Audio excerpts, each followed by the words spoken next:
We want to get back now to the story on Hugh Clements, who is now leaving the Providence Police Department for a big-time job in Washington, D.C. He sat down with ABC 6 News reporter Dominique Turner. Now, one of the main points the colonel made in this final interview was the amount of pride he has in this department for addressing the city's biggest issues. He says they'll never be able to arrest themselves out of social ills like gun violence. In 2023, Providence's top cop is saying goodbye to the city that he loves, making his way down to Washington, D.C., working for the Biden administration, leading the Department of Justice's COPS program. It's an awesome opportunity to make an impact in policing in cities, in towns, suburban areas, tribal policing around the country.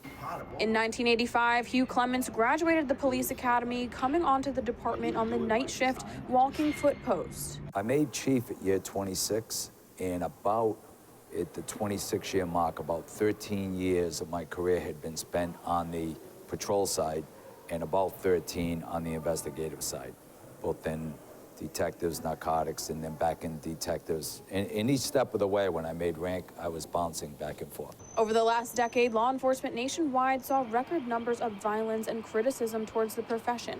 But this past year in Providence, violent crime dramatically dropped by 31%. The city at its lowest number of homicides in 50 years, the colonel crediting this to his officers and their connection to the people of the city. So I'm most proud of how we've addressed these ills in the community. We say all the time, and we mean it, and we know it, we will never be able to arrest our way out of any one of these social ills, including gun violence. It will take much more than police departments across this country to address those issues in their communities. And we've seen it here in Providence, and I give all the credit in the world to the men and women of this department for taking guns off the street, dangerous calls. And I'm proud of the men and women of this department and their restraint in taking those guns off the street, and the detectives in investigating these cases. A fixture in Rhode Island's capital city, Clements was often seen at press conferences, parades, fundraisers, making a point to be at any and every event, noting his deep love for the city. I love the cultures of this city, and in many regards, and they would joke with me, especially in the Dominican community, that I'm part Dominican, and I really feel like I am. I think it's important to have, in the role of the police chief, to be part of all of that. And I really felt like I didn't do it by design. I felt that much a part of the city that I like doing it.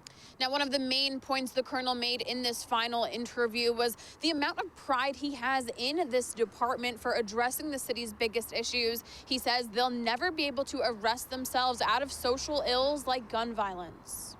Now, the colonel tells me he's headed down to D.C. this week to start that new position. And back up here in Providence, the search for his replacement is in full swing. Thank you, Southern New England. And for the very last time, signing off in Providence, I'm Dominique Turner, ABC 6 News.